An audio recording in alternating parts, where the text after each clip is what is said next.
मुख गोविंदाचे रंग निरांगत गुलगुला बोलत असुर रुळत चरणातळी नामा म्हणे हाती लोणियाचा उंडा नामा म्हणे हाती लोणियाचा उंडा गवळणी त्या तोंडा भुलविल्या रंग निरांगत गुलगुला बोलत असुर रुळत चरणातळी विठ्ठल कृष्णं वंदे जगद्गुरु देवाधिदेवा जगत्रय जीवा देवाधिदेवा जगत्रय जीवा देवाधिदेवा जगत्रय जीवा देवाधिदेवा जगत्रय जीवा हरिये श्री केशवा विनंती माझी हरिये श्री केशवा विनंती माझी हरिये श्री केशवा विनंती माझी माझी वाणी तुझेवरती गुण नाम वाणी तुझेवरती गुण नाम माझी वाणी तुझेवरती गुण नाम कृषी विभागाच्या आयोजनातून भगवान श्री विठ्ठल रुक्मिणी माता मंदिर या क्षेत्रामध्ये संपन्न होणारा हा नामयज्ञ येणाऱ्या 50व्या वर्षाकडे वाटचाल करतोय.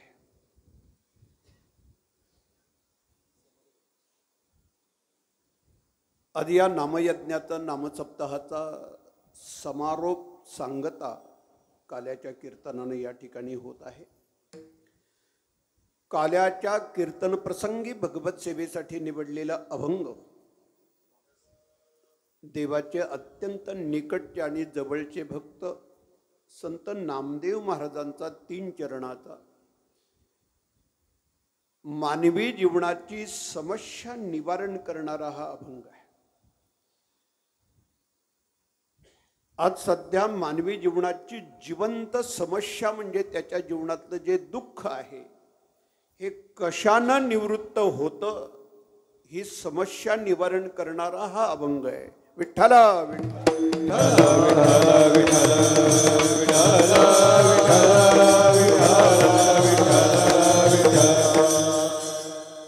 सध्या जीवनामध्ये समस्या आहेत असं म्हणण्यापेक्षा समस्या हेच जीवन आहे की ज्याच्या जीवनामध्ये समस्या नाही असा माणूस नाही आणि माणूस या समस्या दूर करण्याच्या प्रयत्नात आहे, त्याच्या शोधामध्ये त्याचा इलाज त्याचा उपाय याच्या मार्गामध्ये सध्याचा माणूस आहे. संत नामदेव महाराजांच्या जीवनामध्ये आलेला अनुभव नेमका या अभंगामध्ये त्यांनी प्रगट केलेला आहे. काल अष्टमीच्या दिवशी भगवान कृष्ण कन्हैया प्रगट झाले, अवताराला आले. गोकुळामध्ये त्यांचा जन्म झाला, मथुरेमध्ये प्रगट झाले, गोकुळामध्ये जन्म झाला असा संत तुकाराम महाराजांचा दावा आहे. खरं म्हणजे संत तुकाराम महाराजांचे विचार हे प्रवाहाच्या विरोधात आहे. आपण आजपर्यंत ऐकत आलोय की कृष्ण मथुरेमध्ये जन्माला आला आणि संत तुकाराम महाराज मात्र दावा करतायत कृष्ण गोकुळी जन्मला कृष्ण गोकुळी जन्मला कृष्ण गोकुळी जन्मला कृष्ण गोकुळी जन्मला दृष्टाचल काप सुटला दृष्टाचल काप सुटला दृष्टाचल काप सुटला दृष्टाचल काप सुटला दृष्टाचल काप सुटला दृष्टाचल काप सुटला. याला प्रवाहाच्या विरोधात बोलणं म्हणतात. म्हणजे प्रवाह एका बाजूला आणि त्या प्रवाहाच्या विरोधात पोहायचं एवढं सोपं नाही.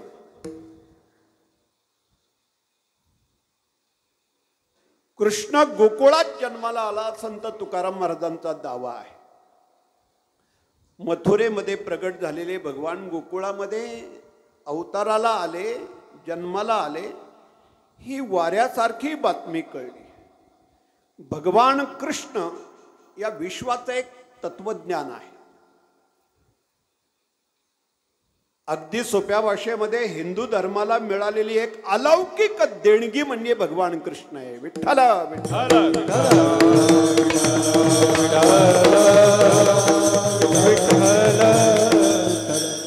हा संपूर्ण देश, या देशाची सीमा, देशाची मर्यादा, देशाची नीती, देशाची माती हे आजही अबाधित आहे. त्याला कारण आहे या देशाचे हे अलौकिक दोन महापुरुष आहेत ज्यांनी हा संपूर्ण देश जोडलेला आहे. भगवान कृष्ण आणि भगवान श्रीराम. या विश्वाला, देशाला मिळालेलं अलौकिक देणं म्हणजे हे भगवान कृष्ण हे तत्वज्ञान आहे. हजारो पैलू भगवान कृष्ण चरित्रातून आपल्याला आजही घेता येत. भगवान कृष्णानं दिलेलं हे वरदान आहे मानवी जीवनाला. कितीतरी पैलू आपल्याला भगवान कृष्णाच्या चरित्रातले आपल्या जीवनामध्ये घेण्यासारखे आहेत, शिकण्यासारखे आहे. भगवान कृष्णाने आपल्याला काय दिलं? या देशाला भगवान कृष्णाने निवड पद्धत दिली. निवड पद्धत हे पहिल्यांदा भगवान कृष्णाने दिली हो का? आज मानवी जीवनामध्ये सकाळी उठल्यापासून अंथरुणावर पडेपर्यंत माणूस निवडतो, स्वीकारतो. त्याला साहित्यामध्ये फार उंचीचा शब्द आहे जीवनाचं मूल्यांकन. ज्या माणसानं जीवनाचं मूल्यांकन कळलं ना, अशीच माणसं जीवनामध्ये यशस्वी होतात. ज्यांना जीवनाचं मूल्यांकन कळलं नाही अशी माणसं जीवनामध्ये अपयशी होतात. मूल्यांकन म्हणजे काय? योग्य अयोग्य, चांगलं वाईट, सत्य असत्य, खरं खोटं, न्याय अन्याय, सत्य असत्य याची निवडानिवड करता येणं त्याला मूल्यांकन म्हणतात. चांगलं तेवढं जवळ करायचं, वाईट तेवढं टाकायचं याला मूल्यांकन म्हणतात. आणि हे आम्हाला निवडायचंय हे भगवान कृष्णाने दिले. बघा, सकाळी उठल्यापासून आपल्या जीवनामध्ये निवडणे आहे. निवडणे म्हणजे तुम्हा महिला भगिनींच्या जीवनामध्ये तर हा वारंवार विषय येतो. म्हणजे पाकसिद्धी करण्यासाठी, जेवण करण्यासाठी तांदूळ जर निवडायचे असतील तर तिथं पहिल्यांदा निवड आहे. म्हणजे खडे निवडले जातात तरच पाकसिद्धी होईल. खडे निवडल्याशिवाय पक्वान्नाची पाकसिद्धी होणार नाही. निवड पद्धत आहे आपल्या जीवनामध्ये. पावलोपावली निवड पद्धत आहे. संत एकनाथ महाराजांनी त्या काळात त्यासाठी दृष्टांत दिला हरिपाठामध्ये. नेले राजहंसे पाणी काय. राजहंस नावाचा पक्षी पाणी आणि दूध एकत्र जरी असलं तरी तो फक्त दूध सेवन करतो, घेतो, निवडतो. ही निवड पद्धत आहे. मला वाटतं हे कळायला जर अवघड जात असेल तर आता 2-3 महिन्यानंतर बरोबर ना, म्हणजे ते आपल्याला जास्त समजतंय. त्याला निवड पद्धत म्हणतात. ही जी लोकशाहीची जी निवड पद्धत आहे ही आम्हाला भगवान कृष्णाने दिली.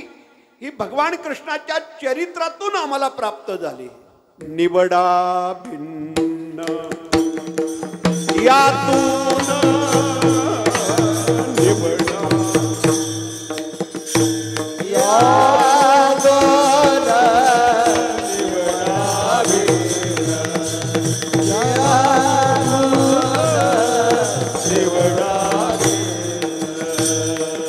माझे कधी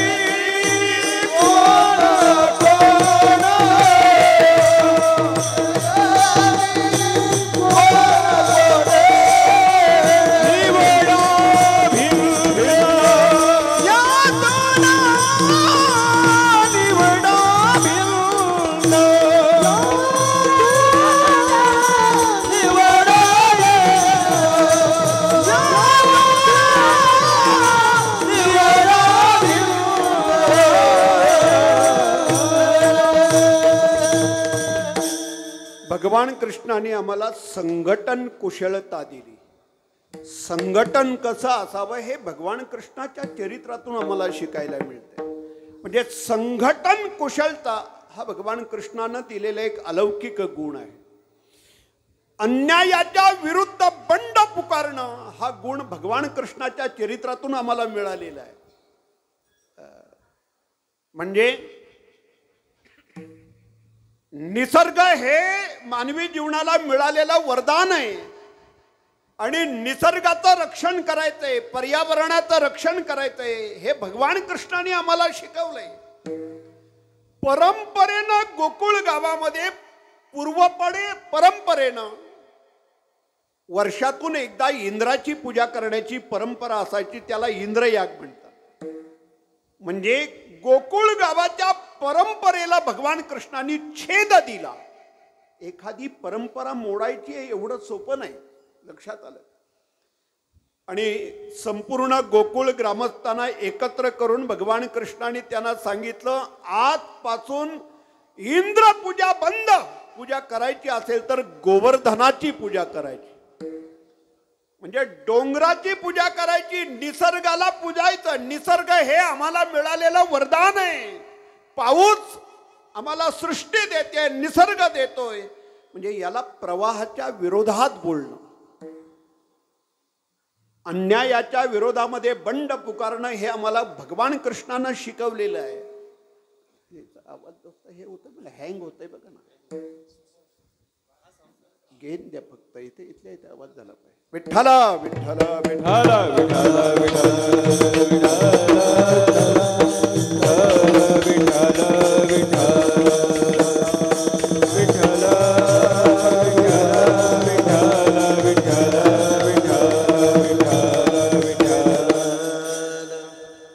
का म्हणून अन्याय सहन करायचा आम्ही? अन्यायाच्या विरोधामध्ये बंड पुकारण्याचं एक अत्यंत अलौकिक गुण आम्हाला भगवान कृष्णाने दिला. वास्तविक गोकुळ गावामध्ये गोवळ्यांची वस्ती, गायी पाळायच्या, राखायच्या, वळवायच्या, दही लोणी दूध मथुरेमध्ये विकायचं. या अन्यायाच्या विरुद्धमध्ये भगवान कृष्णाने बंड पुकारलं आणि मथुरेमध्ये दूध विकायला बंदी. आपल्या मुलांना द्या, आपल्या लेकरांना द्या. हे आम्हाला भगवान कृष्णाने शिकवले. शेकडो हजारो एक अलौकिक गुण भगवान कृष्णाच्या चरित्रातून आम्हाला शिकता येण्यासारखे. विठ्ठला विठ्ठला भगवान कृष्णाने आम्हाला सहनशीलता शिकवली. भगवान कृष्णाने आम्हाला संयमता हा गुण दिला. 17 वेळा स्वारी केली भगवान कृष्णावरती त्या कालयवनानं. किती वेळा? जराही भगवान कृष्णाने प्रतिक्रिया व्यक्त केली नाही. करू दे, बोलू दे, येऊ दे. पण ज्या वेळेला 18व्या वेळी भगवान कृष्णावरती कालयवन आला, त्या वेळेला त्याला दाखवलं की नाही. आता ती कथा मोठी आहे, आपल्या सगळ्यांना माहिती. मला हे म्हणायचं आहे, सहनशीलता, संयमता हा गुण भगवान कृष्णाच्या चरित्रातून आम्हाला शिकायचं. भगवान कृष्णाने आम्हाला सोडायला शिकवले. त्याग म्हणजे कुठेही कुठल्याही आसक्तीमध्ये गुंतून राहू नका. भगवान कृष्णाने 11.5 वर्ष गोकुळामध्ये भगवान कृष्णाचं वास्तव्य आहे. 11.5 वर्ष. 11.5 वर्षानंतर गायांचा, वासरांचा त्याग केला, गवळणीचा त्याग केला, गोपाळांचा त्याग केला, आपल्या आई वडिलांचा त्याग केला, गोकुळ गावाचा त्याग केला. मथुरेमध्ये जाऊन कंसाला मारलं. मथुरेचं राज्य प्राप्त झालं. वास्तविक ते भोगायला पाहिजे होतं. त्या राजाच्या राजगादीवरती ती राजगादी मिळाली होती. भगवान कृष्णाने त्याचा उपभोग घ्यायला पाहिजे होता. राजवैभवाचा त्याग केला. हे शिकण्यासारखं आहे. स्वतःचं राज्य स्वतः निर्माण करायचं, दुसऱ्याच्या समोरचं ताट कधी ओढून घ्यायचं नसतं. ते कधीही माणसाला आनंद आणि समाधान देत नाही. विठ्ठला विठ्ठल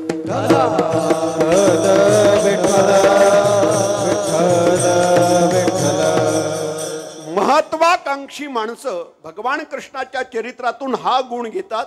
भगवान कृष्णाने आम्हाला स्वतःचं राज्य स्वतः निर्माण करायला शिकवले. म्हणून छत्रपती शिवाजी महाराजांच्या जीवनावरती सगळ्यात मोठा प्रभाव जर तुम्हाला बघायला मिळेल, म्हणजे 373 वर्षानंतर छत्रपती शिवाजी महाराजांनी स्वतःचं राज्य स्वतः उभं केलं. म्हणजे 550, 100, 200 मावळ्यांना एकत्र करायचे आणि स्वराज्याची निर्मिती करायची. एवढं सोपं वाटतं का? म्हणून छत्रपती शिवाजी महाराजांच्या जीवनावरती बालपणामध्ये रामायण, महाभारत, हरिविजय, भक्तिविजय या ग्रंथांचा श्रवणाने झालेला जो जबरदस्त प्रभाव आहे तो पावलोपावली महाराजांच्या जीवनामध्ये पाहायला मिळतो. आणि हे सगळे पैलू भगवान कृष्ण चरित्रातून आम्हाला शिकवले. 13.5 वर्षानंतर मथुरेचं राज्य सोडून दिलं, त्याचाही त्याग केला आणि स्वतःचं राज्य द्वारका स्वतः उभी केली, स्वतः निर्माण केली. 100 वर्ष द्वारकेचा उपभोग घेतला. 100 वर्ष द्वारकेमध्ये भगवान राहिले. पण 100 वर्षानंतर भगवान कृष्णाने द्वारकेचाही त्याग केलाय. काय वैशिष्ट्य आहे बघा, काय घेण्यासारखं आहे. सगळ्याचा त्याग केलाय, सगळ्याला सोडलंय आणि 125 वर्षानंतर सगळ्याचा त्याग करून भगवान कृष्ण निजधामाला निघाले. भगवान कृष्णाने आम्हाला त्याग दिलाय, भगवान कृष्णाने आम्हाला सोडायला शिकवलंय. म्हणून जसं वय वाढेल ना तसं सोडायचं असतं, त्यागायचं असतं, गुंतून राहायचं नसतं. आनंद आणि समाधानी जर बनायचं असेल, राहायचं असेल तर सोडायला शिका. विठ्ठल विठ्ठल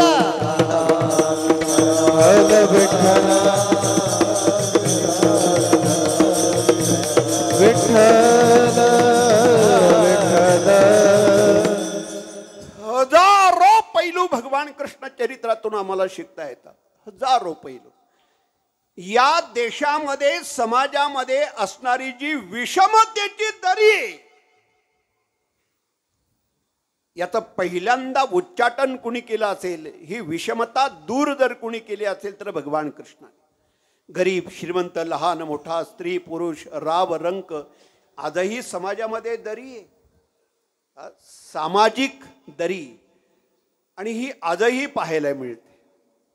आपण जर पाहिलं ना, गोवळी हे गावंढळ आहे आणि गावंढळ गवळ्यांची मुलं. कृष्ण हा नंदाचा राजपुत्र आहे, गोकुळ गावचा पाटलाचा पोरगा आहे, राजवैभवामध्ये जगायचंय. वास्तविक राजवैभवामध्ये जगता आलं असतं, पण माझे सखे, माझी प्रजा, बघा, माझी प्रजा जर दुःख आणि सर्वसामान्य जीवन जगत असतील तर त्यांच्या समोर मी राजवैभव भोगणार नाही. भगवान कृष्णाने राजवैभव न भोगता सर्वसामान्य गवळ्यांच्या सोबत विठ्ठल विठ्ठल विठ्ठल विठ्ठल विठ्ठल विठ्ठल विठ्ठल विठ्ठल विठ्ठल विठ्ठल सर्वसामान्य गवळ्यांच्या मुलांच्या सोबत खाल्लं, सोबत जीवन जगले भगवान कृष्ण. आपलं राजवैभव सोडलं. आता हे सोबत राहिले, सोबत वावरले, हे तर फार अलीकडचं आहे. त्याच्या पुढचं प्रमाण आहे त्यांचं उष्ट खाल्लं. पाहता गोवळी खाय त्यांचे उष्टावळी, खाय त्यांचे उष्टावळी, खाय त्यांचे उष्टावळी. गोवळी खाय त्यांचे उष्टावळी, खाय त्यांचे उष्टावळी, खाय त्यांचे उष्टावळी. हे पाहता गोवळी खाय त्यांची उष्टावळी, खाय त्यांची उष्टावळी, खाय त्यांची उष्टावळी. पाहता गोवळी खाय त्यांची उष्टावळी, खाय त्यांची उष्टावळी, खाय त्यांची उष्टावळी. लहान लेकरं पण आता कुणाचं उष्ट खात नाही. कृष्ण कन्हैया भगवान प्रभूनं त्या गोवळ्यांचं उष्ट खाल्लंय. म्हणजे किती समरसपणा आहे. ही एक सामाजिक दरी आहे. हे भगवान कृष्णाने बाजूला केलंय, दूर केलंय.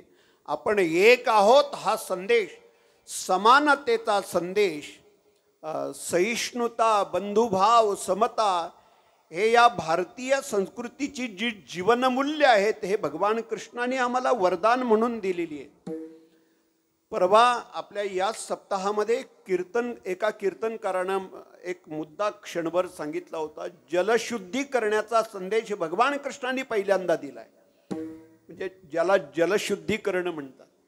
यमुनेचं पाणी हे सगळ्यांना वापरण्यात येत होतं, पण कालिया नावाचा नाग यमुनेमध्ये राहिल्या कारणानं त्याच्या विषामुळं संपूर्ण यमुनेचं पाणी खराब होत होतं. म्हणून ते पाणी शुद्ध करण्यासाठी कालियाला मारलं पाहिजे. हा जलशुद्धी करण्याचा पहिला संदेश भगवान कृष्णाचा आहे. म्हणजे पावलोपावली हे भगवान कृष्ण चरित्रातून आम्हाला शिकण्यासारखं आहे. अनेक गुण भगवान कृष्णाच्या चरित्रातून आम्हाला मिळतात. म्हणून मी पहिलंच वाक्य वापरलं, हिंदू धर्माला मिळालेली सगळ्यात मोठी अलौकिक देणगी म्हणजे भगवान कृष्ण. विठ्ठला विठ्ठला विठ्ठल विठ्ठल विठ्ठल विठ्ठल. संत नामदेव महाराजांना आलेला आज अनुभव ते आपल्या समोर मांडतायत, प्रगट करतायत. संत हे एकेश्वरवादी आहेत. बघा, तुम्ही संत तुकाराम महाराजांचं चरित्र पहा, साहित्य पहा, वाङ्मय पहा. एकेश्वरवादी आहेत. एकेश्वरवादीमध्ये देवाला एवढं स्वीकारलंय ना, एवढं स्वीकारलंय, त्यांनी कधी तडजोडच केली नाही. आपण भक्तीच्या प्रांतामध्ये पावलोपावली तडजोड करतो, म्हणून अनुभूती आपल्याला फार उशिरा मिळते. आपण तडजोड करतोय. संत तुकाराम महाराज कुठे तडजोड करायला तयार नाही. एक गाऊ आम्ही विठोबाचे नाम आणि काम पे काम नाही. आता काही एकाकार भावत आहे, पराकोटीची निष्ठा आहे. म्हणजे पांडुरंगावरती, विठ्ठलावरती अतूट अतूट निखळ आणि पराकोटीची श्रद्धा, त्याला एकेश्वरवाद म्हणतात. म्हणजे आकाश कोसळलं तरी चाले, ब्रह्मगोळ भंगा जाये, वडवाणूला त्रिभुवन खाये, परी मी तुझीच वाट पायेगा विठोबा. याचा अर्थ ते कुठेच तडजोड करत नाही. विठ्ठला विठ्ठला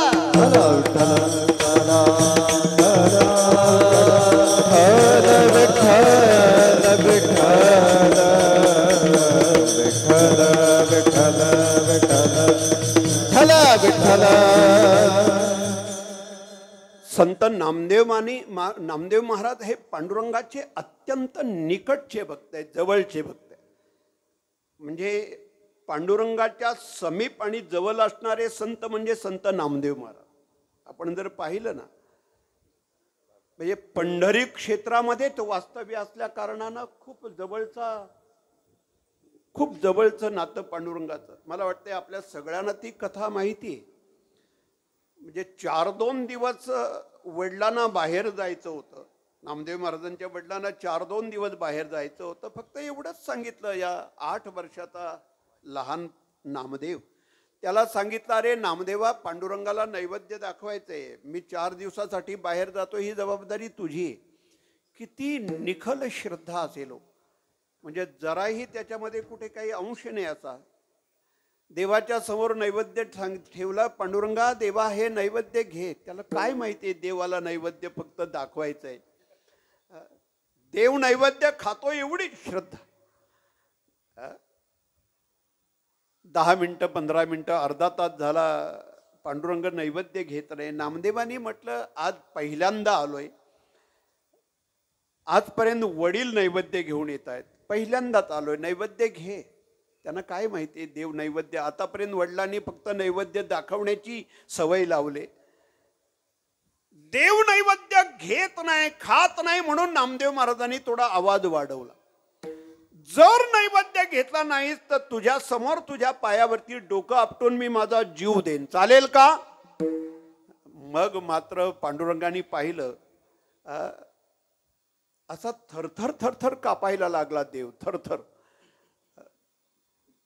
जेवूबा लागली नाम्या संगे, जेवूबा लागली नाम्या संगे, जेवूबा लागली नाम्या संगे, जेवूबा लागली. पाषाणाची मूर्त घटेला कापली, जेवूबा लागली नाम्या संगे, जेवूबा लागली नाम्या संगे.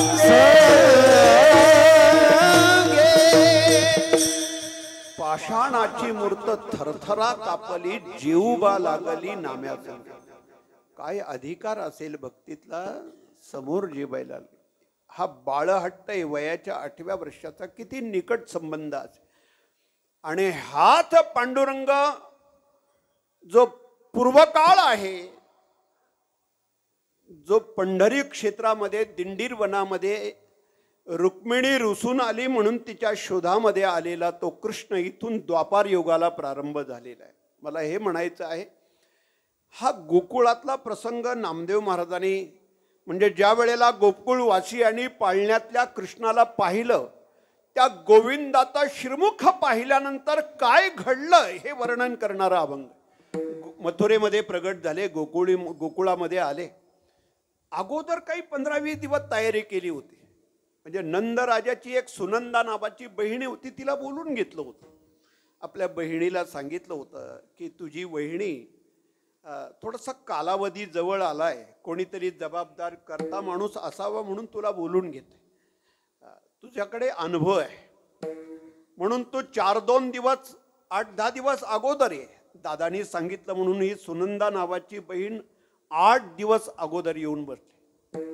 दिवस भरत आलेत, कधी काय घडेल सांगता येत नाही. तो जुना काळ आहे, पूर्वीचा काळ आहे. आणि मग अगदी रात्रंदिवस डोळ्यात तेल घालून तिचं लक्ष होतं बारकाव्यानं.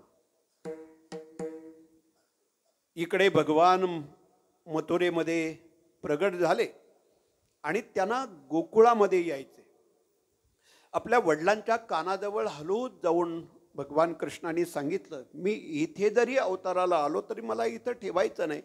नंदाच्या घराला मज नेई गोकुळाला, माया उपजली तेथे ठेवी मज आणि येथे मज तिथे ठेवी आणि तिला इथे आणि. हे भगवान कृष्णाने अगोदर आपल्या वडिलांना सांगितलं. आईला सांगितलं नाही. त्याला कारण आहे, प्रसार माध्यमाच्या बाबतीत महिला फार पुढे आहेत. त्यामुळे आईकडून ती बातमी थोडी पटकन लिखित होईल म्हणून वडिलांच्या कानात सांगितले. वडिलांना सांगितले, हे तू आता एखादी अत्यंत गुप्त गोष्ट असते ती सावधानपणे करायची असते.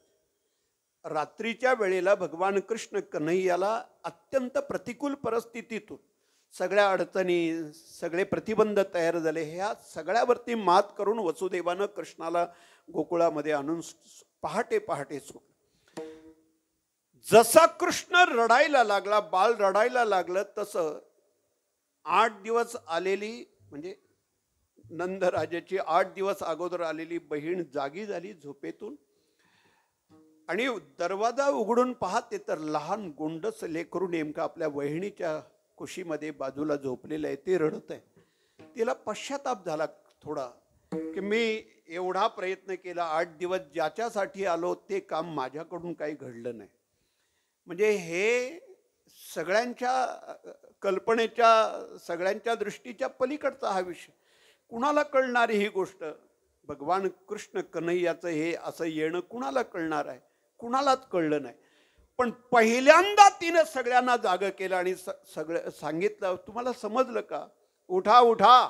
आता साधारण 3:30-4ची वेळ असेल. सगळ्यांना उठवलंय आणि मग मात्र ही बातमी या घरातून हळूहळू शेजाऱ्यांच्यापर्यंत गेली.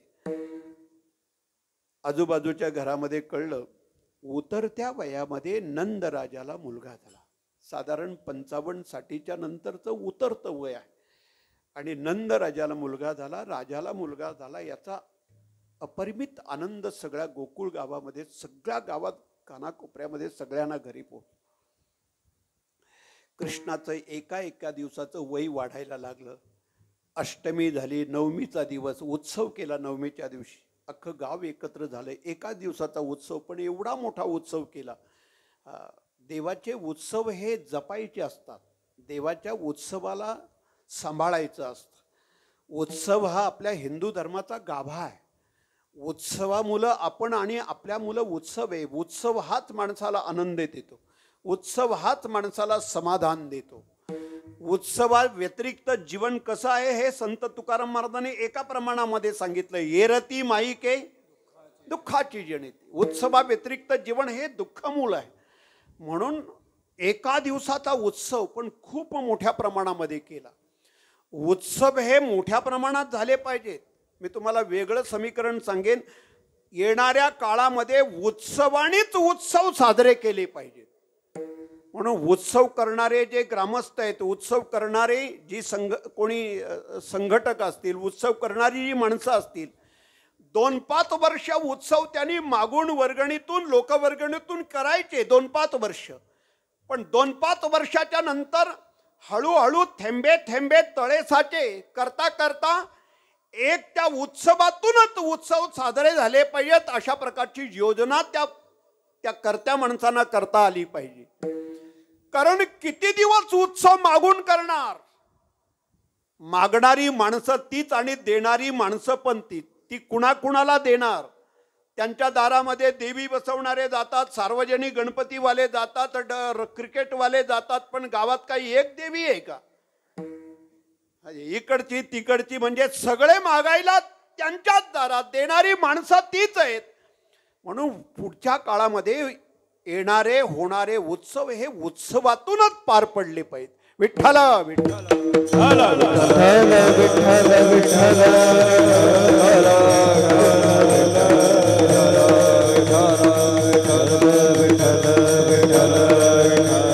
आणि उत्सव हे श्रीमंतीतून संपन्न व्हावेत. हे असे दरिद्रीतून उत्सव नाही साजरे करायचे. उत्सव ही श्रीमंती.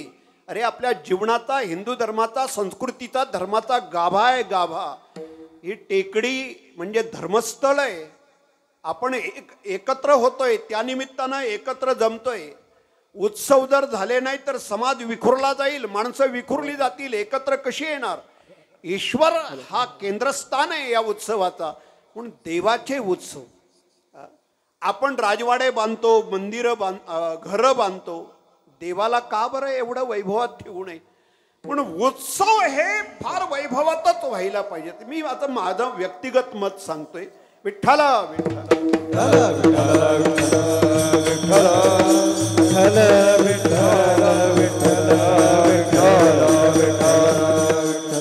एकच दिवसाचा उत्सव केलाय, पण तो किती संपन्न केलाय बघा. किती मोठा उत्सव केलाय. गोकुळीच्या सुखा हा एका अभंगामध्ये संत तुकाराम महाराजांनी त्या उत्सवाचं वर्णन केलं. गुडिया तोरणे करती कथा. असं नाही एक दिवसाचा हे जाऊ द्या करून घ्या असं नाही. एका दिवसाचा उत्सव झाला. नवमी गेली, अष्टमी गेली, नवमी गेली, दशमी गेली, एकादशी गेली. द्वादशीला भगवान महादेव एका भगव्या वस्त्रामध्ये साधूचं रूप घेऊन भगवान कृष्णाचं दर्शन घ्यायला म्हणण्यापेक्षा हा जो दर्शन सोहळा येतो एका दिवसाचा. करता करता कृष्ण कन्हैया 7 दिवसाचा झाला. पुतना कृष्णाला मारायला आली. पुतनेला भगवान कृष्ण कन्हैयानं मारले. आणि मग लहानपणातला हा चमत्कार आहे. लहानपणातलं भगवान कृष्णाचं कार्य आहे की सारे असुर, कागासूर आला, बकासूर आला, रिठासूर आला, अघासूर आला, शक्तासूर आला, वृत्रासूर आला, या सगळ्या दैत्यांची अवघी दैत्य खाणी बुडवेली. अवघी दैत्य खाणी बुडवेली. अवघी दैत्य खाणी बुडवेली. मारिले बाळ, मारिले बाळ,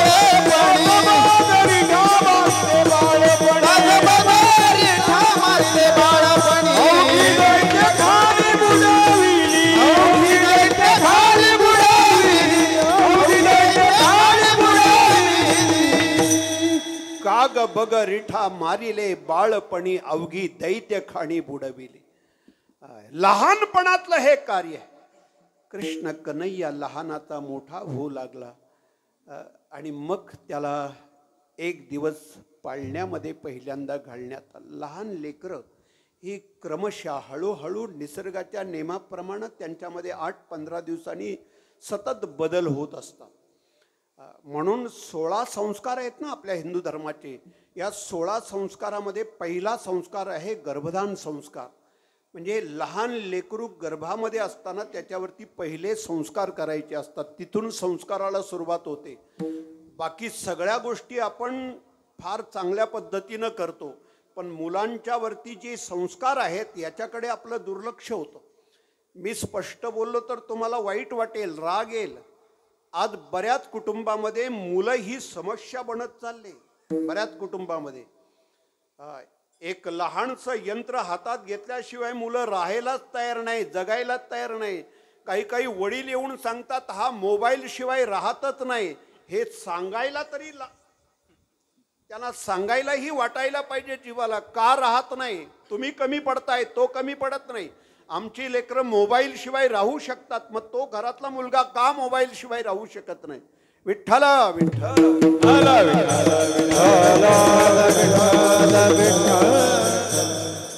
आपण राजवाडा बांधला असेल, एखादा पॅलेस बांधला असेल, एखादा बंगला बांधला असेल, पण या सगळ्या वैभवामध्ये महत्वाची गोष्ट आपल्या मुलांच्यावरती चांगले संस्कार करायचे, याच्यामध्ये आपण कधी दुर्लक्ष करता कामा नये. कारण ही खरी संस्काराची आपल्या जीवनातली श्रीमंती, हे खरं वैभव आहे. लक्षात आलं. एक काळ होता साहेब की पूर्वी एकाला 2, 2ला 3 मुलं घरामध्ये असायची. बोलू का थोडं स्पष्ट? अलीकडे ऑप्शन ठेवत नाही कोणी, बरोबर आहे ना? अलीकडे कोणी ऑप्शनच ठेवत नाही.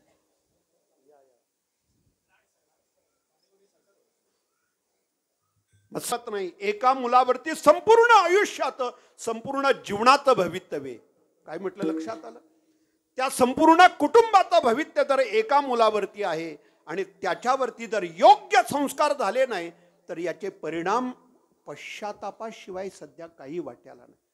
आणि बऱ्याच कुटुंबामध्ये आजचा जो पश्चाताप आहे ती त्या घरातली चुकीच्या मार्गाने चाललेली मुलं, चुकीच्या मार्गानं व्यसनाधीन झालेली किंवा विषय व्यसनाच्या आहारी गेलेली मुलं.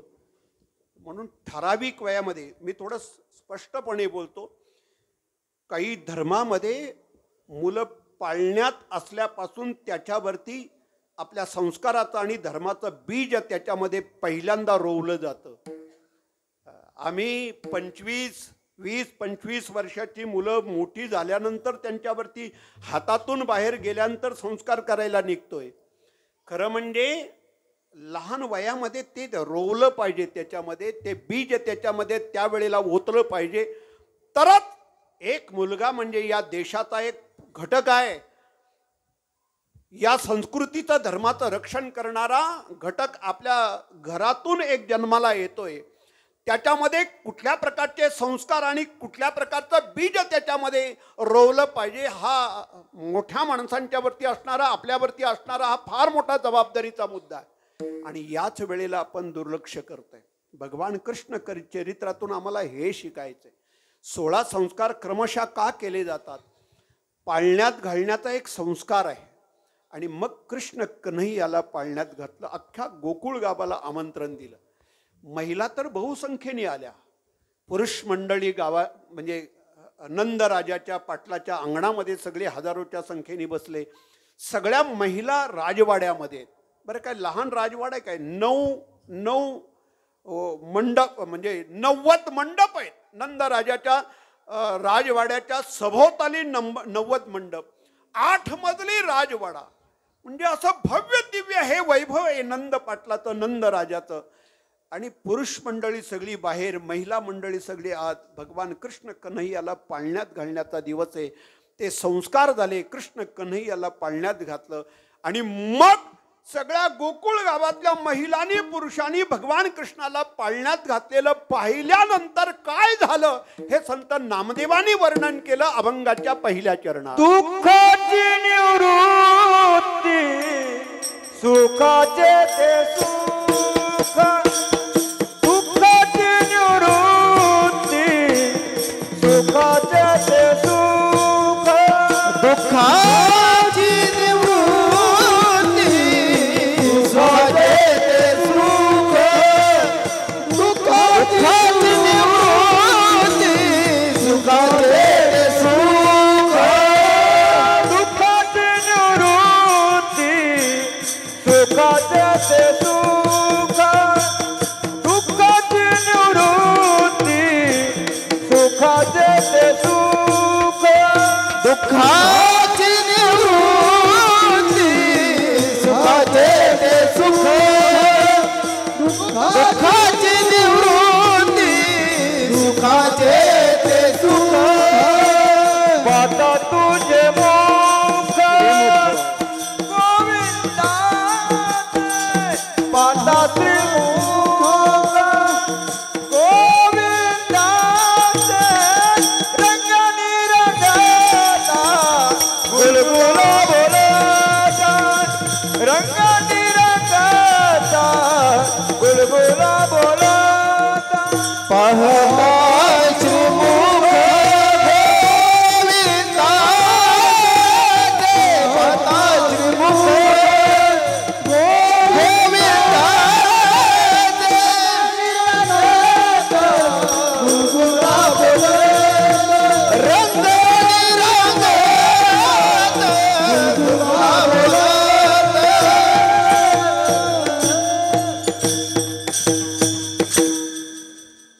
पाण्यामध्ये असणाऱ्या कृष्ण कन्हैयाचं श्रीमुख पाहिलं आणि काय चमत्कार झाला. सगळ्या आत्यंतिक दुःखाची निवृत्ती झाली आणि परमानंदाची प्राप्ती, सुखाची प्राप्ती झाली. सुखाला सुख झालं आणि दुःखाची निवृत्ती झाली. आज सध्याच्या मानवी जीवनातली ही समस्या आहे.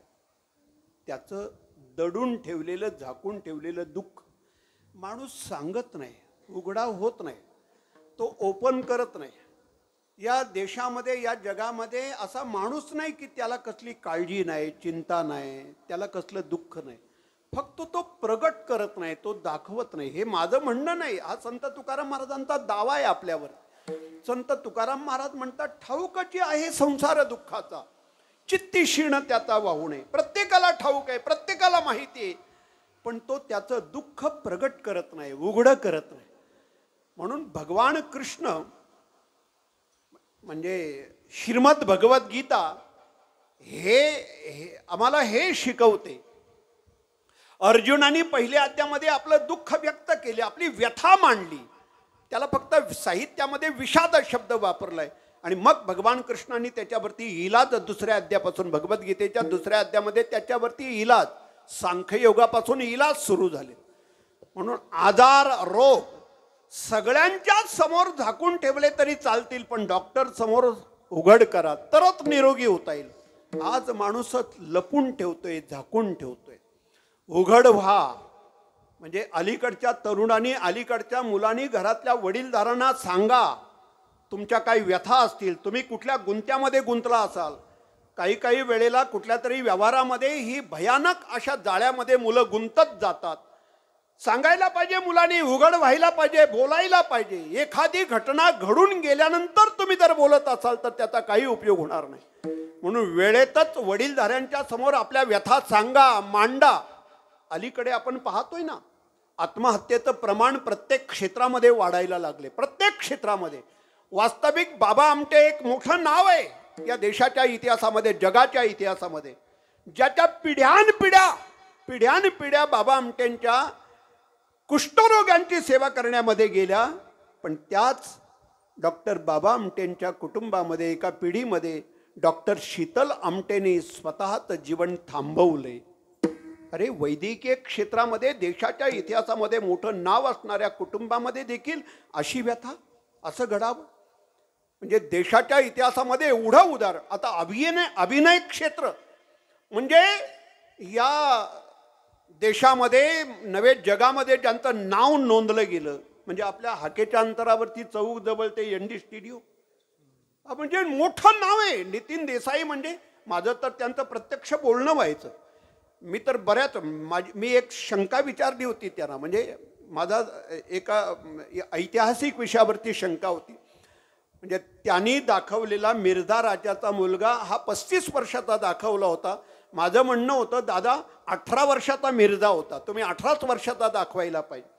म्हणजे मिर्झाचा मुलगा रामसिंग हा 18 वर्षाचा होता. तर मी नितीन दादांना म्हटलं की तुम्ही 18 वर्षाचा जो रामसिंग आहे, छत्रपती शिवाजी महाराजांना आमंत्रण घेऊन आलाय आग्र्याच्या, म्हणजे औरंगजेबाच्या वाढदिवसाचं आमंत्रण मिर्झा राजाचा मुलगा रामसिंग घेऊन आला. त्यावेळेला त्याचं वय 18 वर्षाचं आहे. म्हटलं तुम्ही दादा रामसिंग दाखवताना तो 35-40 वर्षाचा दाखवलाय, हा 18 वर्षाचा. असं एक विषयावरती आमचं बोलणं झालं.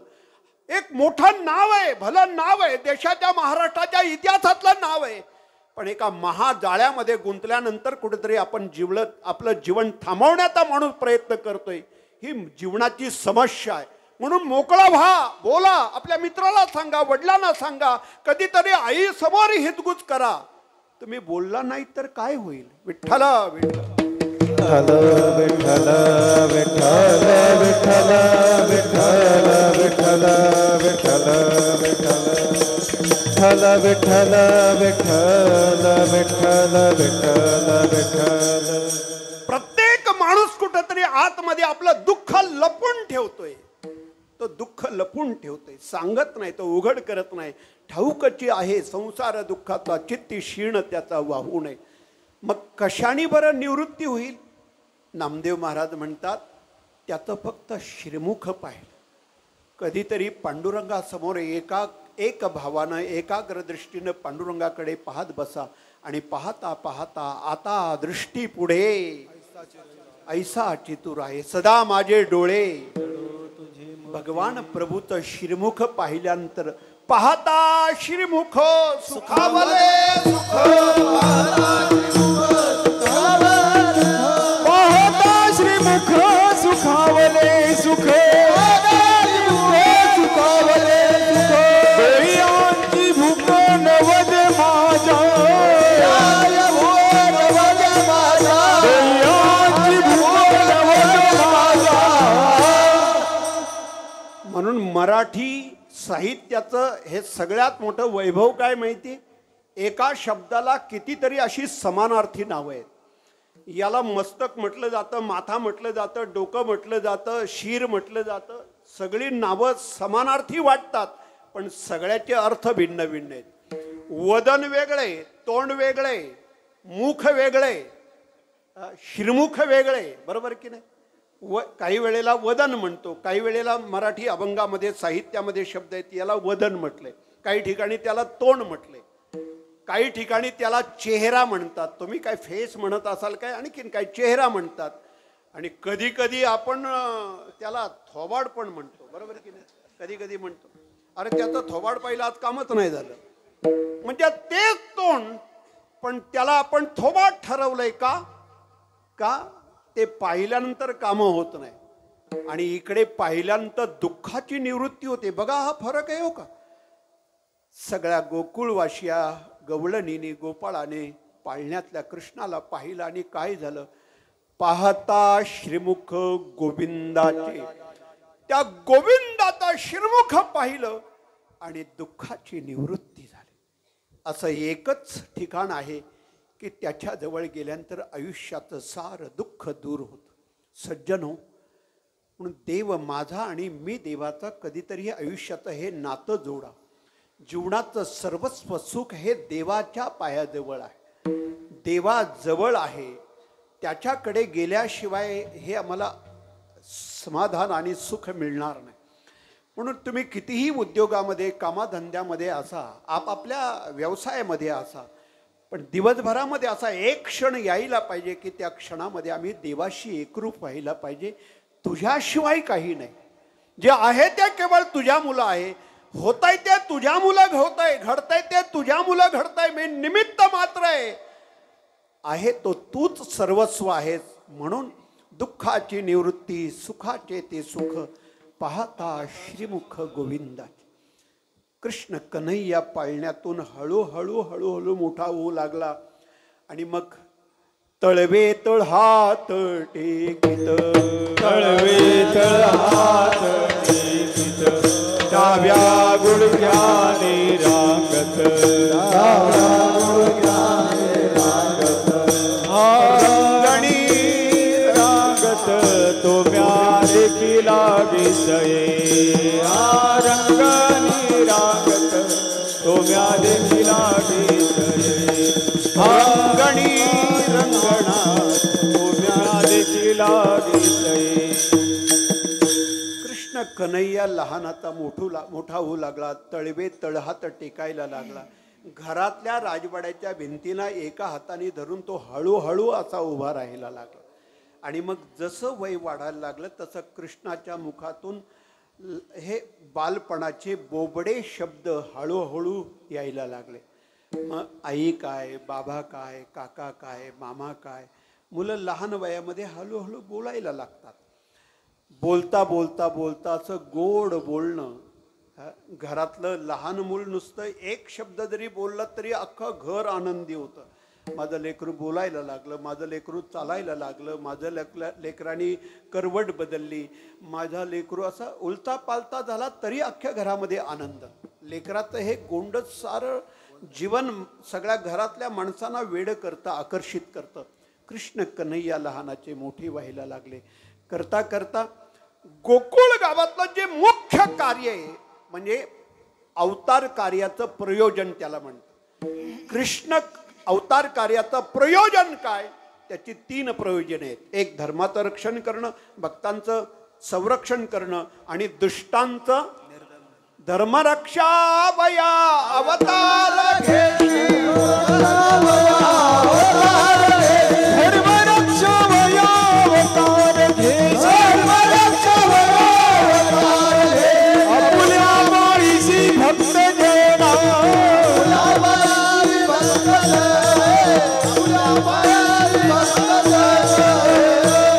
धर्मरक्षा वया अवतार घेशी आपुल्या पाळीशी भक्तजना. भक्तांचं रक्षण करणं, धर्माचं पालन करणं आणि दुष्टांचं निर्दालन करणं हे भगवान कृष्णाच्या देवाच्या अवतार कार्याचं प्रयोजन आहे. अवतार कार्य आता आपल्याला पूर्ण करायचं आहे.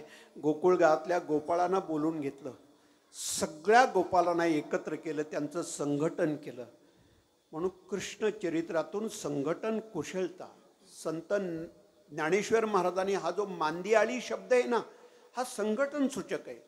मूळ शब्द हे मांदाळ, म्हणजे सज्जनांची मांदियाळी तयार करण्याची गरज संत ज्ञानेश्वर महाराजांना 12व्या शतकाच्या शेवटी निर्माण का झाली? सज्जनांचं संघटन झालं पाहिजे. बघा, सामाजिक क्षेत्रातलं वाक्य बोलतोय, तुम्हाला मान्य झालं तर बघा, दुर्जनांचं संघटन करावं लागत नाही, ते होतं. सज्जनांचं संघटन करावं लागतं. ही गरज संत ज्ञानेश्वर महाराजांची त्या काळातली. विठ्ठल विठ्ठल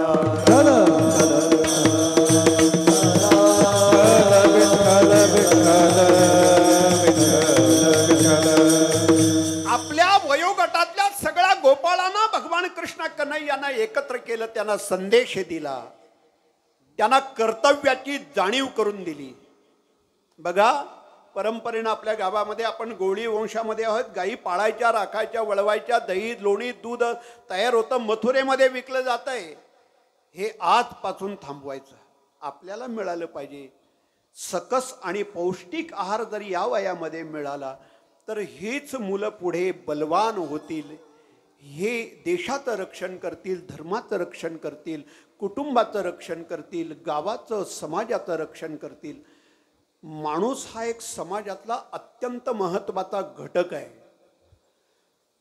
समाज आणि माणूस हे खूप जवळचं नातं आहे.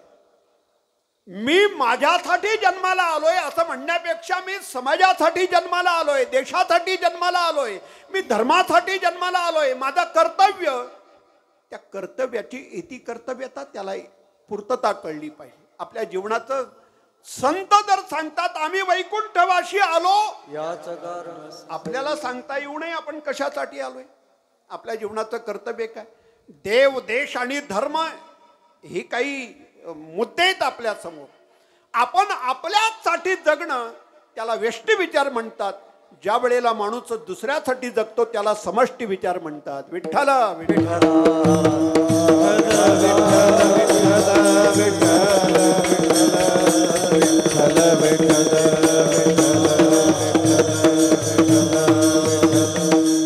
गोपाळ संघटित केले आणि मग नेहमीप्रमाणे निघालेल्या गवळणींना रस्त्यामध्ये अडवून सांगितलं, आजपासून हा माल विकायला बंदी.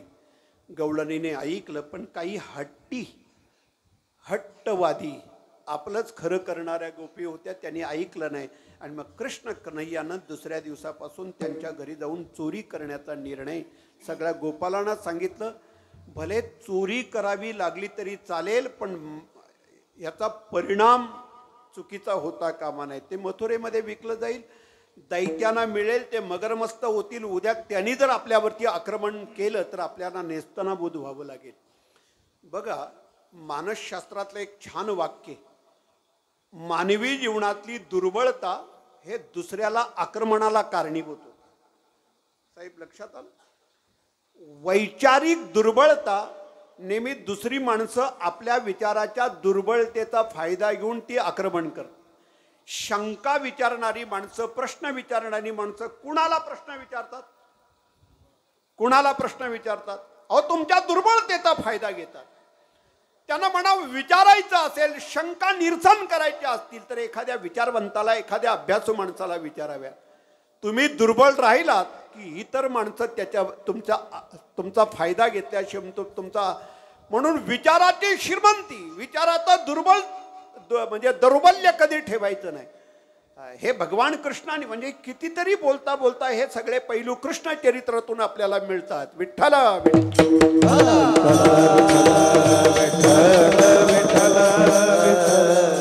मथुरेतल्या दैत्याने जर आपल्यावरती आक्रमण केलं तर आपण नेस्ताना बोलतो. म्हणून दुसऱ्याची ताकद कमी करण्यापेक्षा आपली ताकद वाढवा, म्हणजे आपल्याला दुसऱ्याची ताकद कमी दिसेल. आपण दुसऱ्याची ताकद कमी करायला जातोय, नाही, ती ताकद कमी करण्यापेक्षा आपली ताकद वाढवली म्हणजे पर्यायी आपल्याला दुसऱ्याची ताकद कमी. म्हणून भगवान कृष्णाने गोकुळामध्ये संघटन केलंय आणि या संघटनेतून एक सात्विक गोपाळांचं बळ आणि ताकद उभी राहील. ज्याला अलीकडच्या भाषेमध्ये तुम्ही मॅन पॉवर म्हणता.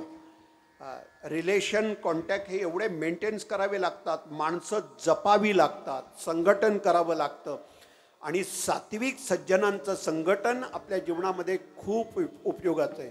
अत्यंत चांगला पैलू आहे हा. भल्या भल्यांना जमत नाही, शक्य होत नाही.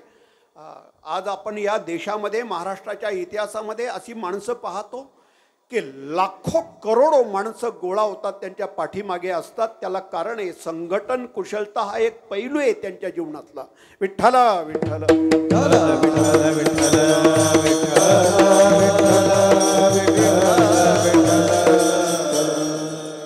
पर्यायी सगळ्या तक्रारी यशोदा मैयाकडे जायला लागल्या.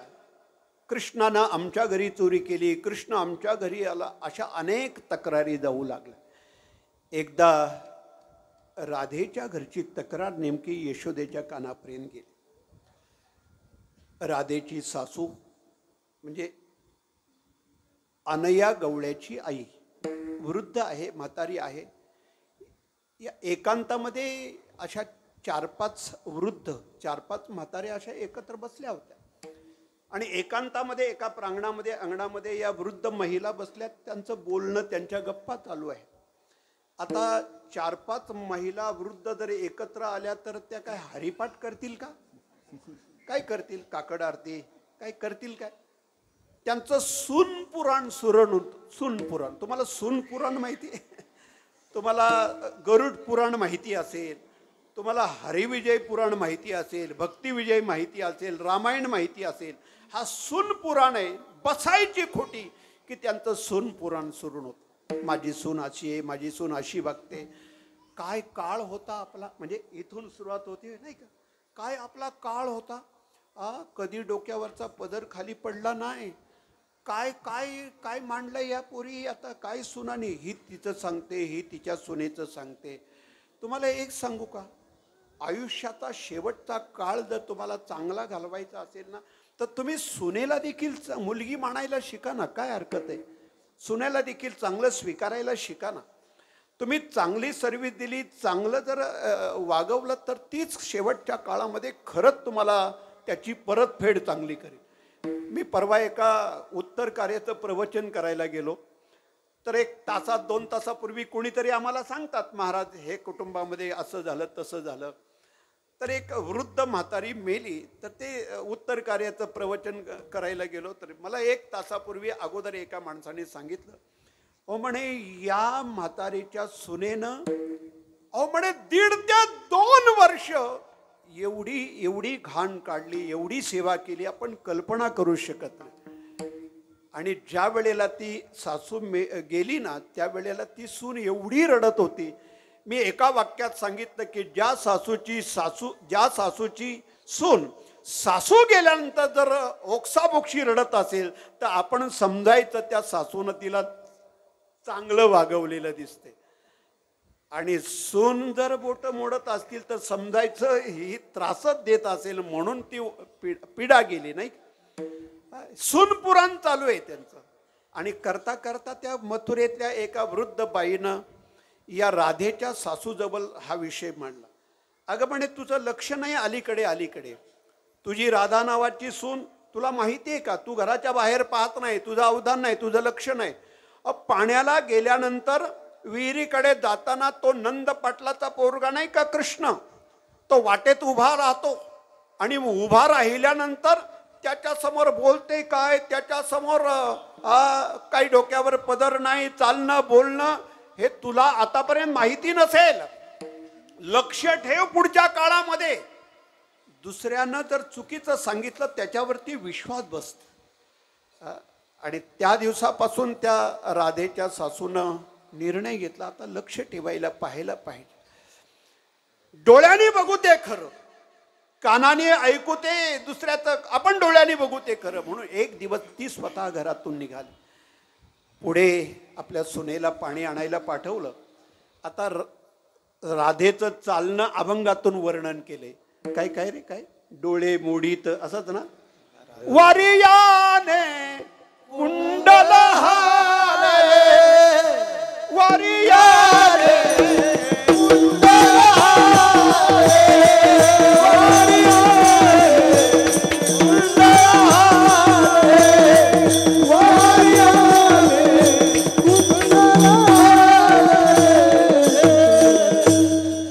राधेच्या चालण्याचं ते वर्णन आहे. म्हणजे घरातून बाहेर विहिरीकडे पाणी आणायला जाताना राधेचं चालणं कसं होतं, त्या वाऱ्यानं तिच्या कानातली कुंडळं हलायची, ते झुमके हलायचे. आणि मग डोळे मोडीत राधा, ते राधेचं चालण्याचं वर्णन केले. आता तिचं डोळे मोडीत चालणं म्हणजे डोक्यावरचा पदर, खांद्यावरती कुंडलं वाऱ्याने हलतात. आणि भगवान कृष्ण कन्हैयाशी एकरूप झालेल्या राधेकडे पाहिल्यानंतर त्या सासूनं आपल्या डोळ्यांनी पाहिलं की आजपर्यंत मी दुसऱ्यांना सांगून ऐकत होतो, आज मी माझ्या डोळ्यांनी पाहिलं. आणि मग घरी आली, मागे पुढे पाहिलं नाही, राधा पाणी घेऊन आली. आणि तो काळ आहे, मी आताचा काळ सांगत नाही. राधेच्या सासूनं राधेला खूप मारझोड केली, खूप मारझोड केली आणि घरातल्या एका खोलीमध्ये कोंडून ठेवलं. एक दिवस झाला, एक रात्र झाली, दुसरा दिवस उजाडला, दुसऱ्या दिवसाची रात्र गेली. त्या खोलीमध्ये राधेला कोंडून ठेवलं. मला अन्न नाही, पाणी नाही, कोंडून ठेवलंय, त्याचं दुःख राधेला जराही नाही. पण कृष्ण कन्हैयाचं दर्शन होत नाही, याचं अत्यंतिक दुःख तिच्या जीवनात. मला कृष्णाचं दर्शन मिळत नाही, एक क्षण देखील तिचा असा जात नाही. आत हरी बाहेर हरी, हरीने घरी कोंडीले. सारं जीवन कृष्णमय झालेलं तिला कृष्ण दिसत नाही. 2 दिवस झाले, 3 दिवस झाले, बोलता बोलता 4 दिवस झाले. आणि मग मागे पुढे पाहिलं नाही, स्वतःचं जीवन संपवण्याचा निर्णय घेतला. एका दगडावरती, त्याच खोलीमध्ये भिंतीवरती असे दोन्ही हात आपटले आणि हातातल्या बांगड्या फोडून टाकल्या. राधेन कपाळाचं कुंकू होतं ते पुसून टाकलं. कशाला जगायचं? माझा कृष्ण कन्हैया जर मला भेट देत नसेल तर कशाला जगायचं? हे जगणं नको. 4 दिवसांनी राधेच्या सासूनं दरवाजा उघडून पाहिलं तर तिच्या कपाळाला कुंकू नाही, हातामध्ये बांगड्या नाही. वैधव्यासारखं तिचं ते रूप पाहिल्यानंतर सासूनं पुराला बोलून घेतलं. त्या अनयाला सांगितलं, ए अनया, अरे इब्रत जाईल अख्ख्या गावामध्ये, कुंकू ठेवलं नाही, बांगड्या फोडल्यात, हे जर बाहेर कळलं तर आपल्या कुटुंबाची, आपलं कुटुंब एक सांस्कृतिक आहे, कुटुंबाला एक चांगलं वळण आहे, अख्ख्या गावात आपली इब्रत जाईल. जा बाजारातून पहिल्यांदा त्या कासाराला बोलून आण आणि हिला बांगड्या भरायला पाहिजे, कुंकू लावायला पाहिजे.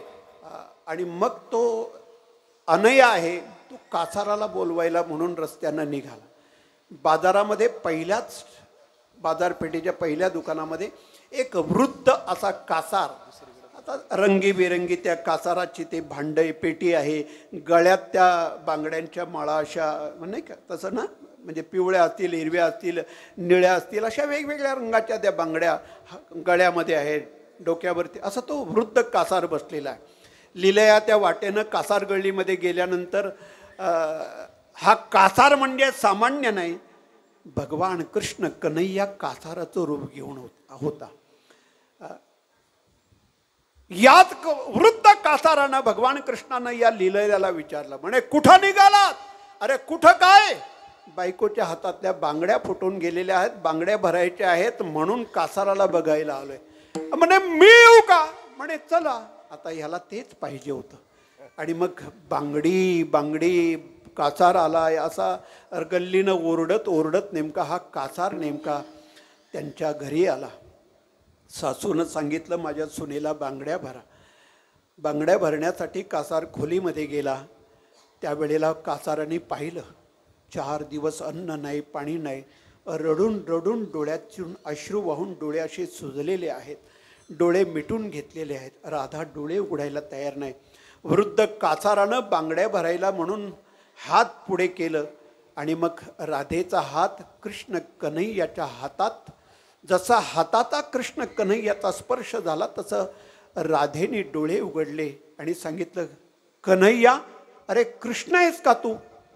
असं म्हटल्यानंतर जे नकली रूप घेतलं होतं कृष्ण कन्हैयानं ते दूर केलं आणि आपलं मूळ स्वरूप प्रगट केलं.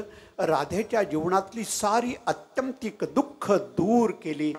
राधेच्या आयुष्याचं सार जीवनातले समस्या, अडचणी, दुःख दूर केलं. राधेला जीवदान दिलं आणि मग खऱ्या अर्थाने भगवान कृष्णासाठी राधेनं आपल्या आयुष्याचं जीवनाचं समर्पण कृष्णासाठी केलं. ही जी एकरूपता आहे,